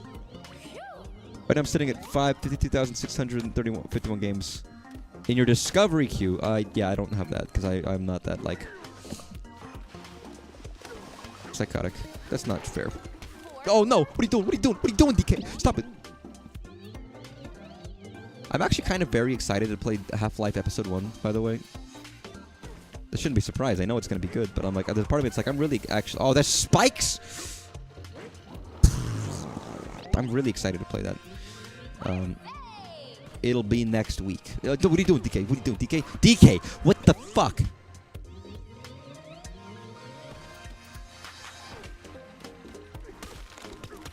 Can I, like...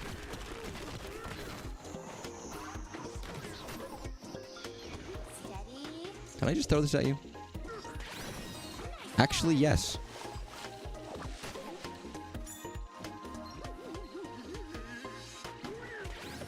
Nice. Wonderful. I think I do have a propensity of playing older.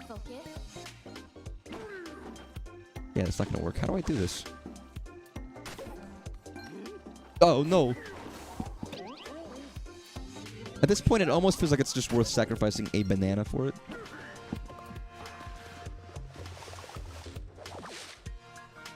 Oh, actually, you know what I can do?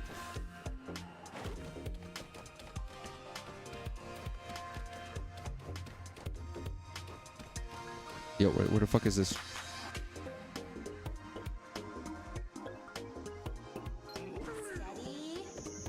There we go. Clever. Very clever.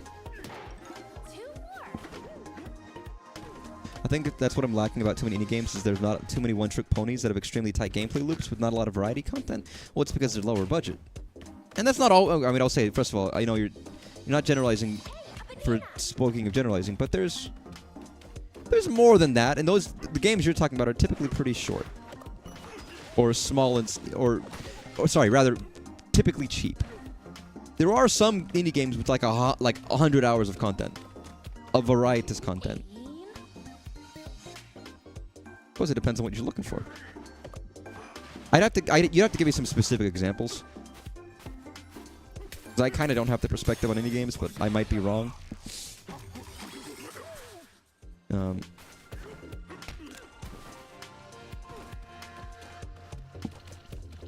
I mean, $10 for a game of that scale, fair enough. Although I feel like most, I mean, you get $10 games like Terraria, which is one of the best deals in the fucking century. For example. Or, I don't know. Get Undertale for $10. Another good deal.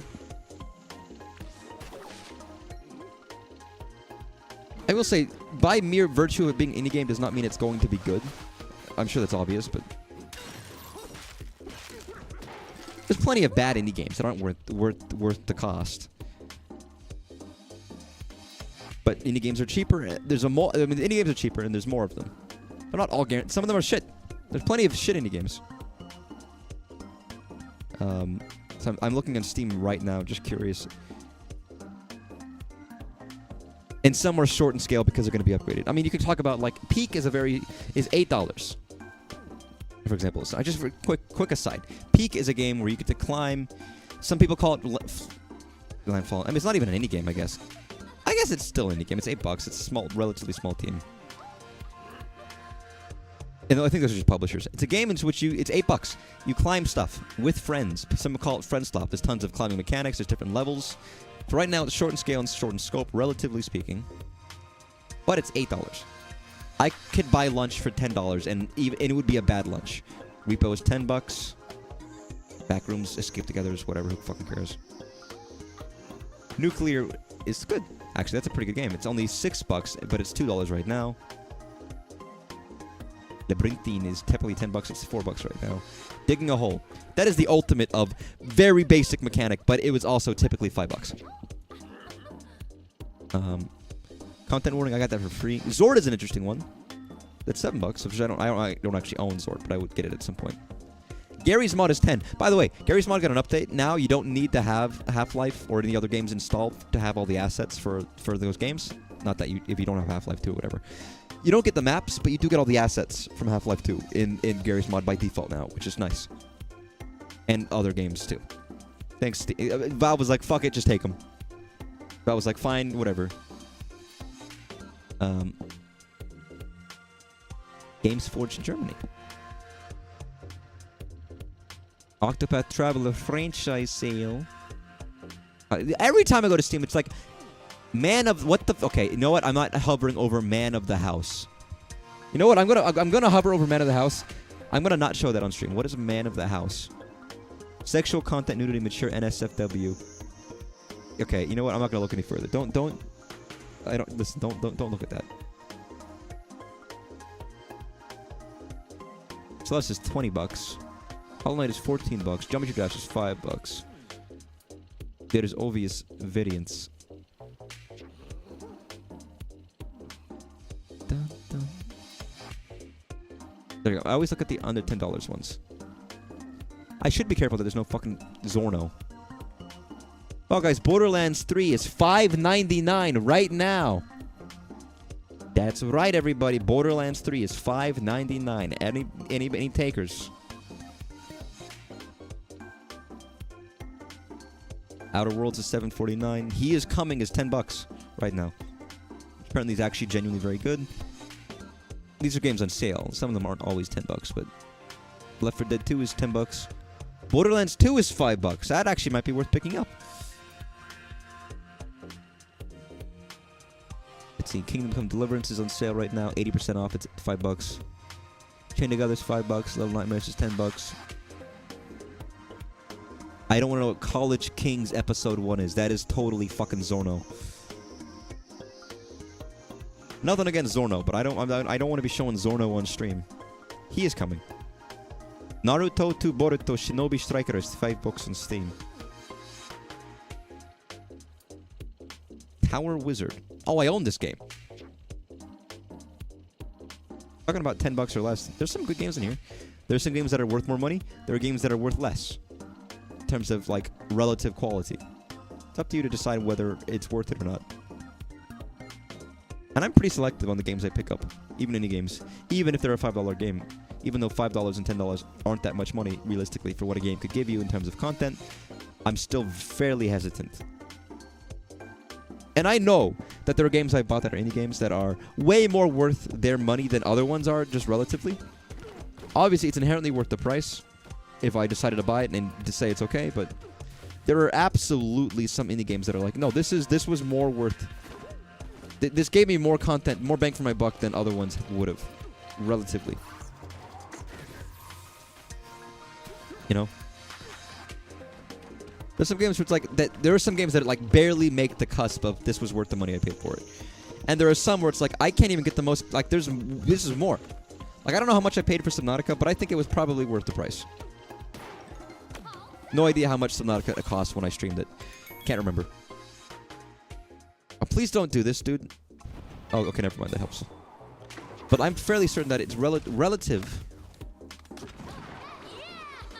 to the amount I actually like paid for it. It's worth the price. And I'm sure plenty of people would agree agree with that. Steady. Whereas there are other ones that are like they're not very long. Maybe they were just all right. It's like they're still good enough, but maybe not like amazing. Like it was still $5. I still don't mind paying for it, but it's not, as worth it. Not every game is me like paying $10 for Undertale and having like a life-changing revelation, Sometimes indie games are just alright. Cookie Clicker is, yes. Cookie Clicker is... I mean, Cookie Clicker was always a paid game. We've had clicker games, but Cookie Clicker was the origin. And it's only $5. It's fair enough. You can put a lot of hours into Cookie Clicker. Whether it's worth it or not is up to you. Whether it should be a free mobile-style game, There's almost a part of me that thinks, Cookie Clicker, fine, being $5, as opposed to having to be like kind of a shit experience, but loaded with microtransactions. Not that I want to play Cookie Clicker anyways, but that's beside the point. There's a small seed, and yet in an instant it grew into a forest of thorns and began spilling in a tide of poison. The forest layer, once renowned for its hospitality, quickly became the foreboding wasteland. I really thought it would have been done with this layer already. This layer is kind of big. I guess the exit is right there, right? But Ostrich. Which point any publishers and partners will be indie anymore? I mean, publishers are not developers. I think you're forgetting that AAA games can cost millions. Even if a game has like $100,000, that is still a fraction of what a AAA game would cost. And that is, specifically talking about just if you lower budget, but still relatively big budget games. And a lot of indie games go on less than that. And having a publisher does not make your game less quality. They'll do their best to support a developer, but even an indie publisher is not giving a game $1 million to fuck around with. They're giving them support. They're giving them fronting the cost for advertising, which is a huge boon. But I get the point you're making, but no indie publisher is giving games the scale of fucking AAA. I mean, Devolver Games has had the same kinds of games that they publish for quite a while. For the last 15 years, you see Devolver Games like, yeah, this is the kind of game Devolver likes to publish. I can see it. Similar in scale and similar in scope.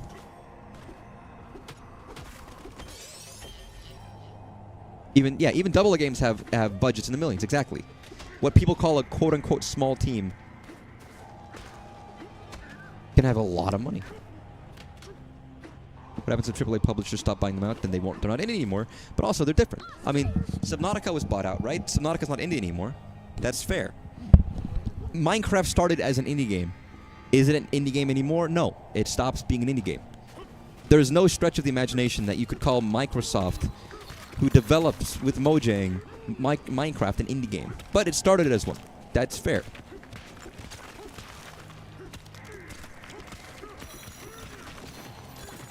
No Man's Sky is indie with a $5 million budget. I mean, $5 million budget versus a $30 million is still a big difference. And yes, that is still a big difference comparing something like Undertale. There is certainly a range.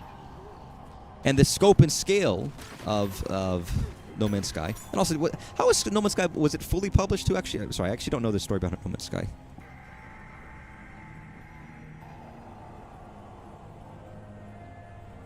In terms of who developed it and why. It was Hello Games. Hello Games was founded by who?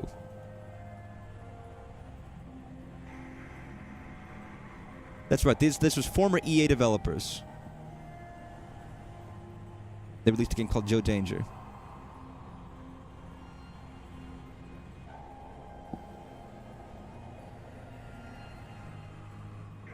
It was a 4-person team.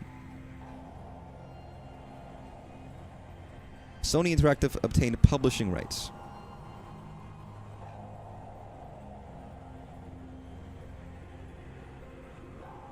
They had a $5 million budget. Where did they get the budget from?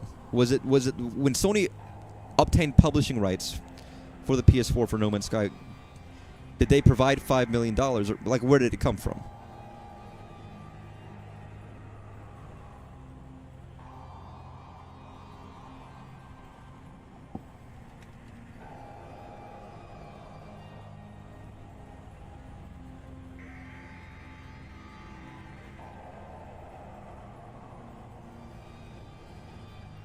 Also, you are talking about it.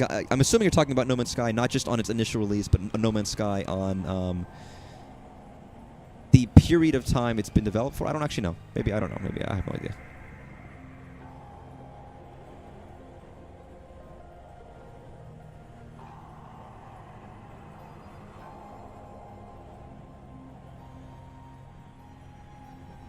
And it wasn't. Was it Kickstarter? It wasn't Kickstarted, was it?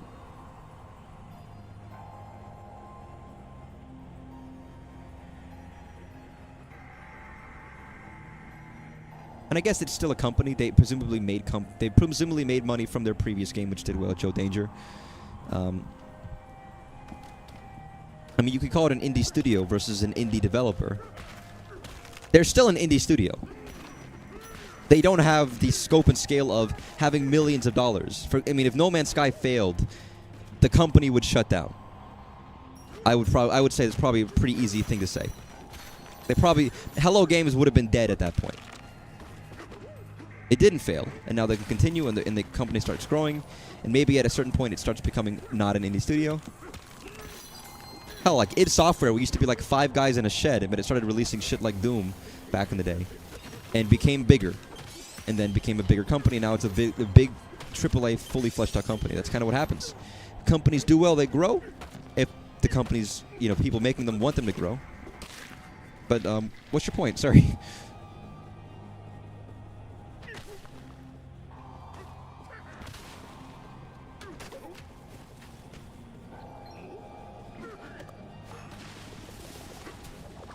Yeah, I mean, typically it's an indie game is a game developed by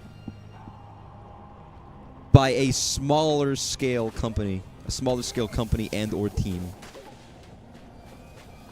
typically with a lower than average budget. Like, if you're a guy who's like, I'm gonna make a video game, but you're a billionaire and you make a new company, and you have infinite, budget for all of it, you're not really an indie studio. You're a AAA studio that just, had an incredible starting amount. Despite the fact that you've never made a game before, and despite the fact you might have a small team.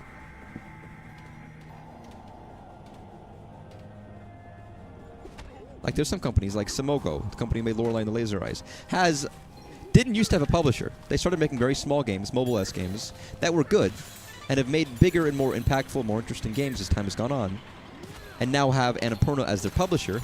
They're still a relatively small company. Their scope has increased, and maybe there'll be a point where they're big enough to be a much bigger company. But as it stands, scope and scaling has kept them under a certain size.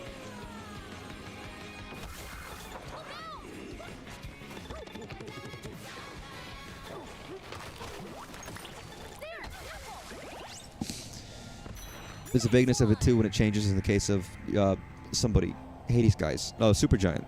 And so, I mean, again, Hades is not their first game. I don't even know who owns Supergiant in terms of like. But there's a level of them. They've grown expansively. Maybe they're a bigger. Maybe they don't count anymore. Who knows? Although I don't think. I mean, they make a lot of money, but they're still like. I don't know if they can afford a failure. I almost feel like an indie studio is a company that can't afford a failure for one of their games. I think if Microsoft made a game on a $500K budget, it's not indie. Ugh. Well, here's the thing. Is Microsoft developing it, or is Microsoft publishing it and giving another studio a chance to make a game?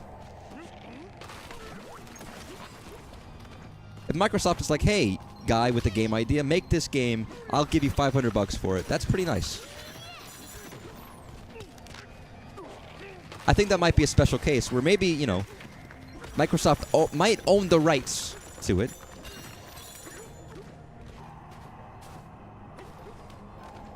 But also, here's the thing: we don't qualify. That could be a single A or a double A game, but it's not an indie game. If Microsoft has an internal team, like Microsoft Dev A, like if Nintendo released fucking what do you call it? Sorry, where's that fucking game? Nintendo released the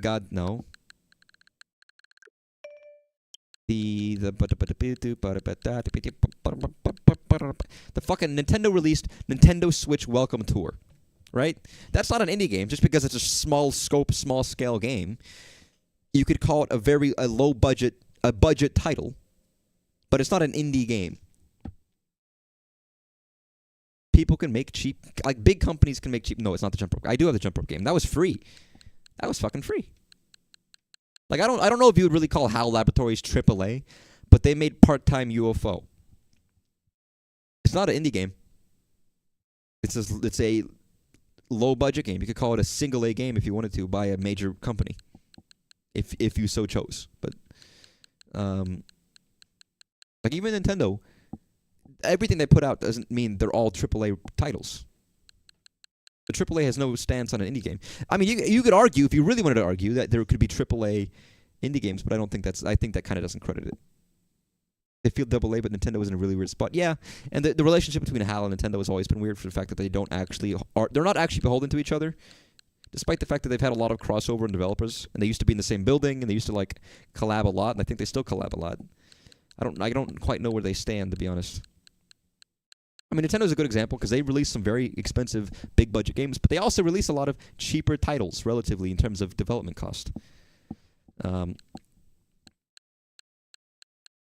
You could say that about Square. You could say that about a lot of companies.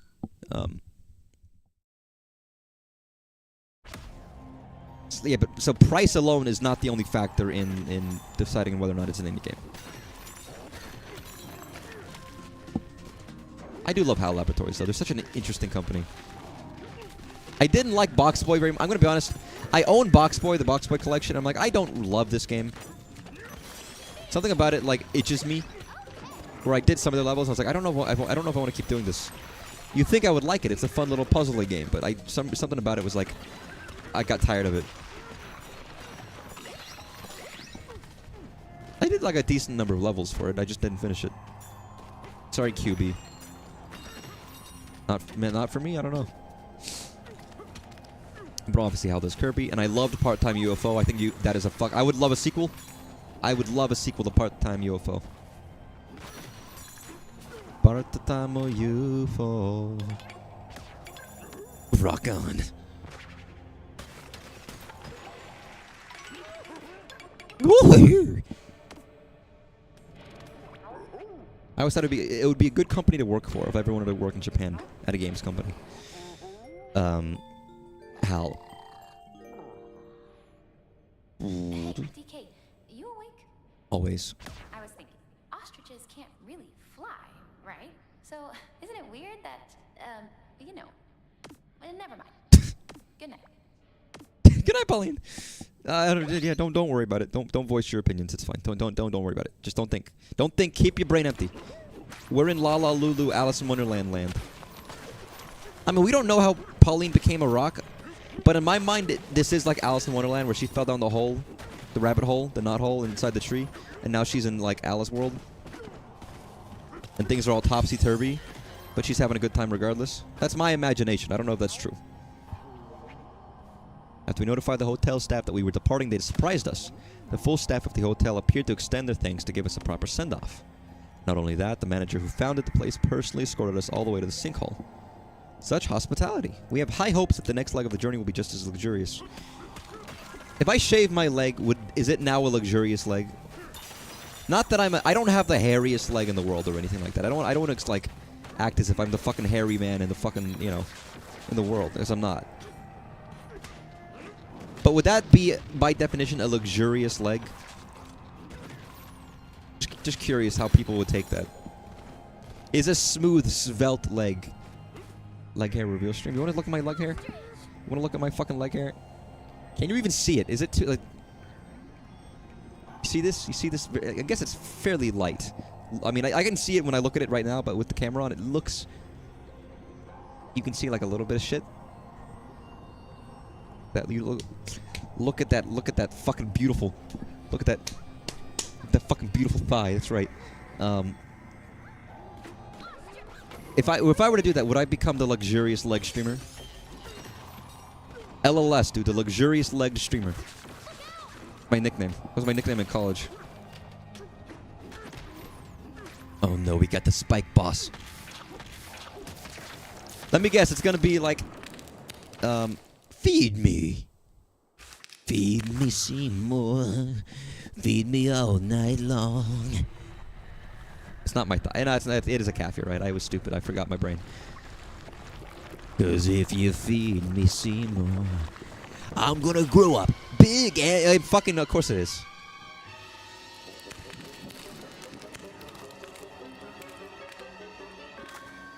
Yeah. Abracadabra. What the fuck? Yo, it's like a witch. I don't know if I get the name, but I like the name. Oh, that's neat. Ah, that's not so neat. Yo, what do you think I'm fucking doing, Pauline?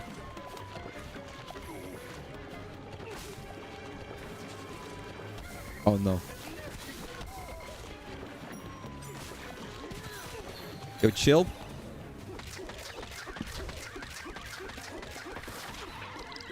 Punch. Where are we going? Oh. Thanks.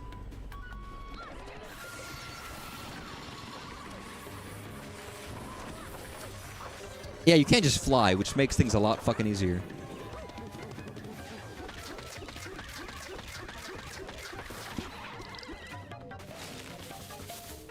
Is this an iteration of Prana Plan? No, the fucking things aren't always connected. No, don't be silly.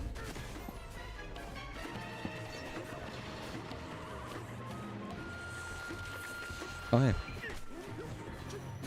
I mean, they could be. I won't listen. I'm not going to reject your beautiful fantasies about these species. You might be right. But listen. Maybe it's a different universe. Maybe it's a different story. Maybe Nintendo doesn't want to be quashed by your expectations. It's all connected, everybody.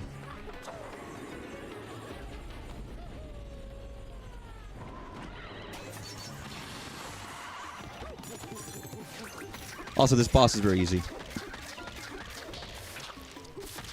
Oh, it's a very cool idea for a boss, but you can cheese it very easily by flying. And it's not very strong. That's basically what I've heard about every single boss in this game, is that they're easy. Even if they're cool, they're easy. Nintendo Mario Bros. Is becoming a lore-conscious universe. Here's the thing about that, is the only people who don't care about the lore in the Marioverse is Nintendo themselves. Within reason, anyways. Yeah, that was easy. That's a shame. It was really cool. Thematically, it was cool mechanically. Just a little easy. Like, ridiculously easy, dare I say. Oh, thank God, we can leave this place and I can give Pauline some fucking normal clothes. Get her out of her fucking, like, weird jelly bean balloon pants. Yeah, it was neat though. I liked it, despite the rampant issues. For a game that's about fighting, you kind of think they would have a bit more of a priority on like making bosses fun, like not just fun, but like difficult to defeat with punching. Like it almost feels like it was kind of balanced, as if it was still Mario Odyssey in a sense. But then you can punch now, so every boss gets taken out in 2 seconds, or you can fly now. Like almost like the idea of like. They balanced this without the bonanzas, and then they gave you the bonanzas anyways. Because like that's my biggest complaint I've heard people mention, and I kind of agree with it from what I've seen so far. Is that it's like, yeah, you get the bonanzas and you can just fuck shit up without any problems whatsoever. You wonder if it's for flavor? Fair. I mean, it might be. He's not. However, this is DK, not the One Punch Man game. You know.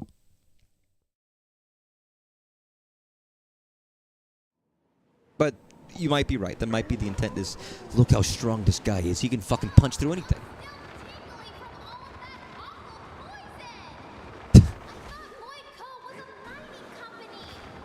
Not a poison company.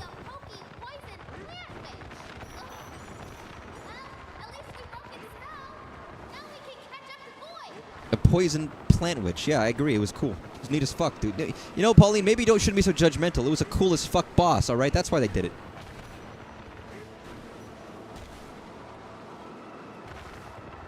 I do love these sections. They're just fun.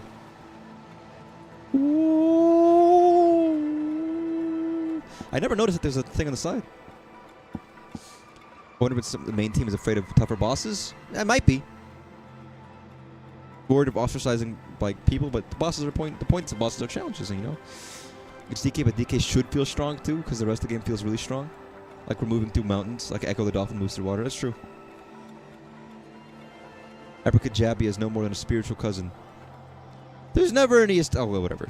Listen, lore makes people happy. I like lore, but it doesn't always make me thrilled to have more of it, you know? Or rather, it doesn't need it to be good. So I never want to like ham-fist lore in together. If it seems like it fits, it fits. If it doesn't, then fair enough. I feel like I used to be more into that when I was younger, and then as I got older, I was like, I don't care. Like, I don't care about the Zelda timeline at all. And I don't know what happened to me. Maybe I used to. Maybe I've lost my childhood love, my childhood innocence, my puerile enjoyment of things for the thing's sake. And what happened? I do want to mention. Okay, I can't look at this, but if I go to the teleport,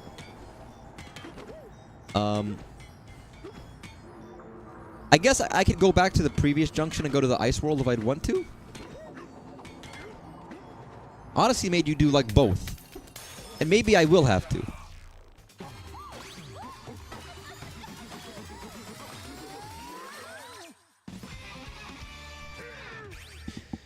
I like the timeline. I like the timeline theories, but I do not like complaining about Nintendo for not following a timeline. I think they're just like, it's a little bit of fun, silly thing. I don't take it seriously. The Zelda timeline I definitely don't take seriously. I'm like, it's a fun thing. It's kind of nice to think about where they fit, but I don't care about it much more than that. And I think because people are so like, where does it fit? It doesn't make any sense. What is Nintendo doing? I think that might have put me off on it to where now I don't even care about it. Which I shouldn't let people get to me in that way, you know? But like, that might be the origin of why I've kind of stopped giving a shit. And I think I still think it's like a fun idea, but I think that's kind of polarized me. No way. Yeah, I know, Pauline. It's crazy. They're targeting us. Holy shit.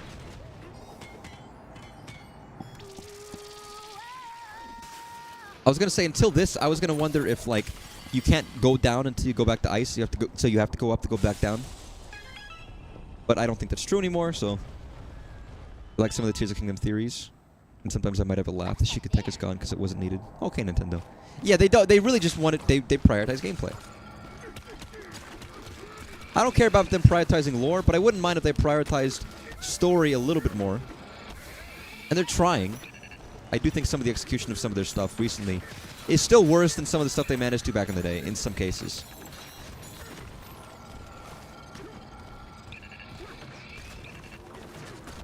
Oh! They have given an actual reason with Zelda notes.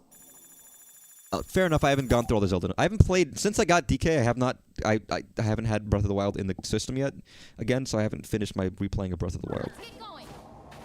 And I haven't just, like, watched a video of the Zelda notes. I was doing them on my own, for legitimate. Now, moment. I did make a fucking horrific, like Pog emote-esque face. By the way, if I'm ever gonna get emotes, it'll never be of me. It will never be me with my face, unless it's something like, unless it's really distorted. Like you do, like the, you know, a really fucked up Photoshop version of me. I would never want it to be actually me. Just for reference. I just want to know when the next game will be. When it kind of came out of nowhere. Kind of just came out. I thought you said it came out of nowhere. I was going to be, what do you mean it came out of nowhere? But no, that's not what you said. I misread it. I'm getting irrationally upset at my dearly, very lovely and kind chat members who watch me consistently and give nice, consistent messages of support. I joke around, but it is nice. I want to just say that. Usually that's the end of a stream thing, but it's always nice to have people who watch me. I always appreciate it. I mean it.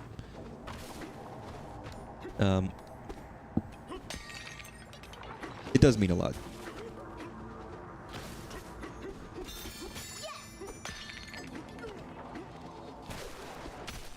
Anyways, we're playing the game where I like DK eat. What? Aren't monkeys not supposed to eat bananas? Sorry, this is the swivel, but aren't monkey like doesn't it kill them? Isn't it like pandas with bamboo? The fish are hanging out. Oh, absolutely. As long as it makes people happy. I'm a very paranoid person, so I'm always like, are they enjoying themselves? Do they actually want to watch this? Is this entertaining? Should I make it more entertaining? Or they like, do they, you know, I'm a paranoid person. So by people staying around, it's nice. I try to do the best I can, and it's, you know, I always say it. I'll be here regardless, but it's nice to know that people do like watching. That was close. Here's a banana. My quote-unquote community of like 5 people. I'm not here to make like a parasocial community, but it's nice to have people to chat with. And regulars. Again, if it ever gets big, I always figure I'll probably like, you know, X amount of people that have been in my chat room for quite a while. If my chat ever blows up to be like the fucking ridiculous size that some people have, I'm gonna end up having to be like, okay, you 5, you'll be VIPs. That way I can kind of see your messages more often, just because you guys have been around for a while. But you know, it would change the dynamic certainly. But I don't want to foster some kind of unhealthy relationship between me as a stranger and other people. I've made friends, and that's a little different, you know. Just from people being here from an early point of view. And you see, I mean, with a lot of streamers, it tends to be the people like either their mods or some of the people they collab with, or people that they knew early on. And once it got bigger, that kind of fades away. You can't do that with everybody on the streams. But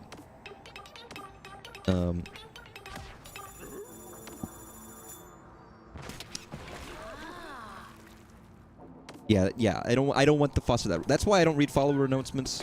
I wouldn't read subscribers. I don't even have I don't have chat numbers up. I never know if anyone's watching or not because I don't look at the viewer counts. I'd rather I'm never going to do that. I'm never going to turn on like bit donations, or if people try, I'm never going to read them. I might give a blanket statement once in a while saying, listen, you don't have to do it, but I appreciate it nonetheless. Urge people to like donate to something, to charity or something, I don't know. Save your money. And I expect at a certain point, if you're big enough, people are going to do it anyways, and I'm going to know that people are going to do it. But I'm not here to incentivize them to do it because they're reading my message. I want them to do it because they feel like they want to. And they feel like whatever modicum of stuff I give is worth it. Kind of a thing, you know?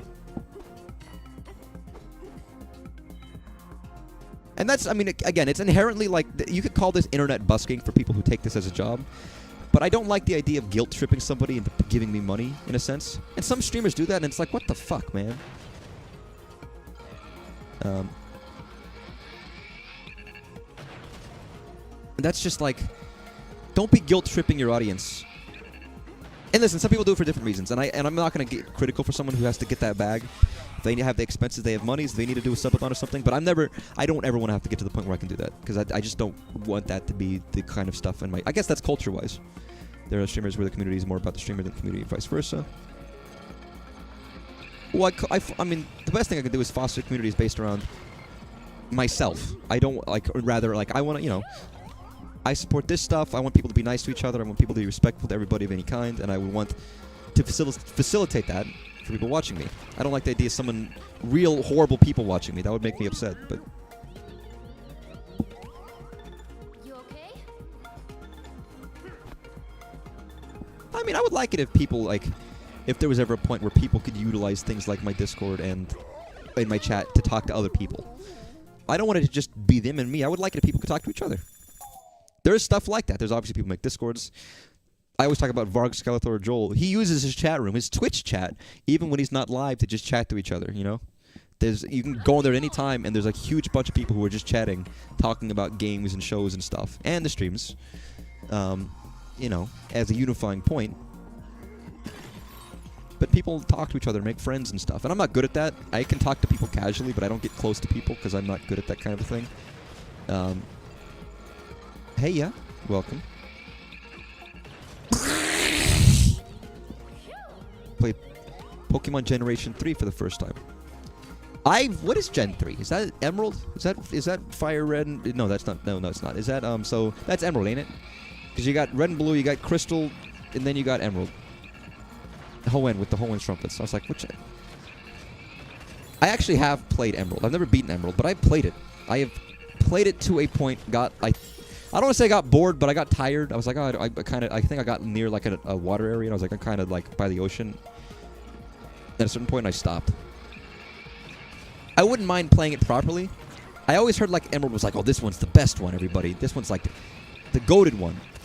And I don't know if that's true. I think there's something up there, by the way. But that was my perception of Emerald, which is partly why I played it. It's like everybody likes Hoenn. It's like, I guess that's true. I don't know. Fire Red, Relief Green, Emerald, Ruby, and Sapphire. Yep. I did not sneeze, by the way. That was an exhalation of anger.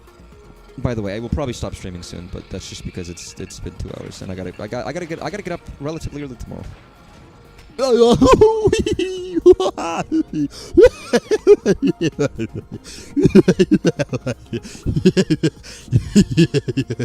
Sorry. You go stream? Yeah, go to bed, man. Thank you for stopping by. I appreciate it. Even for a little bit, it's always nice. Let me finish this challenge level, and I'll probably stop here. I might not stream tomorrow. I'll try to stream on Sunday, and if I do, I'm going to play a very wacky bowling game. Get excited, get hype, everybody. It's a game I've been following for a while. You gotta do your daily run of what, at 3 a.m.? Tomorrow. I don't know where some of my speech affectations come from. Because I'm not like British, for example. But I think I watch people online, and I've picked up various, like... I picked up various little things from different people that I've watched over the years, which have led me to have, like, weird sounds. It was a fucking difficult challenge for no reason. You watch, like, 4-star streamers. It might be Milo's Astral Lanes. I'm sure you've probably seen people play it already. But I've been keeping up with this game for quite a while. It finally released the other day, and I haven't had a chance to play it since. No, actually, I'm wrong. No. There's a different game. Different game called Super 10-Pin.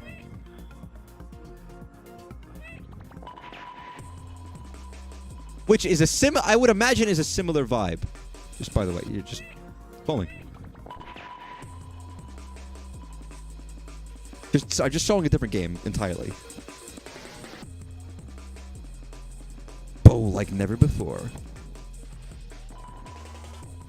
On over 50 lanes, Jesus Christ.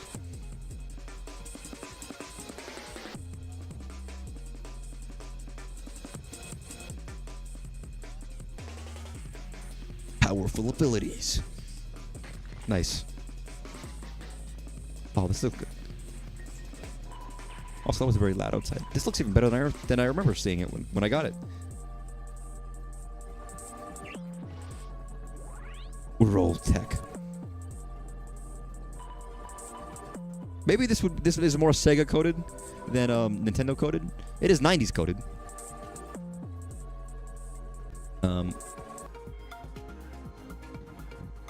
But yeah, that's cool. But I should probably check out Milo. I think I have also heard of Milo's Astral Lane. Here's the thing. Like, I've heard of that game as well. Not on Steam. But no, not on the N64. Real, but not that N64 is a fake game. It's a real game. It's not prayer shows from my perspective, but I like simple, smaller streams because my chat counts more. I mean, no, that's fair. You're not thinking that, like, you know, we're not, like, intimately familiar with each other, but it's nice to chat to somebody and have them respond. Here's the thing. Even if I do get, like, a massive chat, I'm still going to read chat messages. It's just the odds that I'm going to read a specific person is going to be lowered, which would be sad. Like, even my favorite streamers that are massive, I've had them read my messages before and have a nice response about it and talk about some specific topic or whatever. Or laugh at a thing, or, you know. I think regardless of how big it is, I think it's important to try and talk to your chat. So I think I'll never not try to do that. But there is a point where a lot of the because the chat will become a monolith, people are gonna just start saying the same things again and again, whether they're spamming it or whether, you know, because one person says it, then they're all like, okay, we gotta get him to read this. It kind of works like a fucking, like, what do you call it? Like, your brain is like a combination of things. Say something. Oh, this is fucking tragic. They should have made the rock cry. They should have made the rock, like, sad. The rock should be crying. Hive mind is what I'm thinking of. That's so sad. Focus. Nice. Saga of the Explorathon, Clouds stretching in the distance is a sobering sight. We can see a giant hole ahead as though someone shaved a chunk out of the sea of clouds. We've come to the next sinkhole. It is quite large. When we jump into it, we will pretend that we are flying through the sky. I wanna fly high. You know, I added Sonic Adventure soundtrack to my fucking music library, and it almost never comes up, and it's never the songs I want to hear. Like, it shows up on my playlist that I play in the mornings. Or in the mornings, in the stream. I'm gonna assume, artist, you've already been past this, right? Would you suggest that before I go further in the junction, I go back and do the ice level? I might end up I might end up doing that regardless, just because it's there and I don't want to like skip it. But like it doesn't lead me there naturally, right? I'm gonna have to just choose to go back to it. Do I have to? Maybe I'm okay. I wasn't certain. I didn't know if it was gonna be like Odyssey, where they make you choose Forest or Lake Lamode, and you have to do both. But fair enough. But I'm ending stream, so I'm gonna do that next time.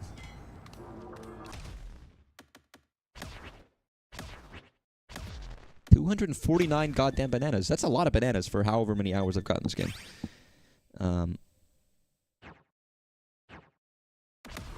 And I've said it before. I'm going to do more of the mode of like when you chisel rock. I chiseled it. However, I'm going to do that. I'm going to do my own stream. I'm going to do a full-length stream of just making fucking like 3D penises and like stuff. But not yet. That'll be a different. I want to reserve that for its own stream because it's going to be just wackiness. Regardless, that was DK. That was great. I love this game. I really do. I didn't love the red Aussie, Boomerang Boy level, but I really liked the Forest level, I think. For some reason. I don't know why I like that one so much more. The poison was annoying, but I really liked that level a lot. And it was big. It was beefy. It was a chunky level. So I'm enjoying it. We'll see how many more. I know there's a lot more to this game, and I've even 10 hours in, I'm probably only scratching the surface, but I'm having fun, man. I really am. It's a fun game because if it's not fun, why bother? Thanks for watching, everybody. I probably won't be here tomorrow. I'd be surprised if I am. I should probably be okay. I will try to be back on Sunday. I might not. It depends, but regardless, I'll be back. Thanks. Good night, everybody.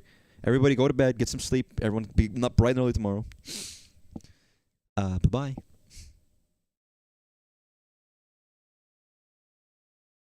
Bye-bye.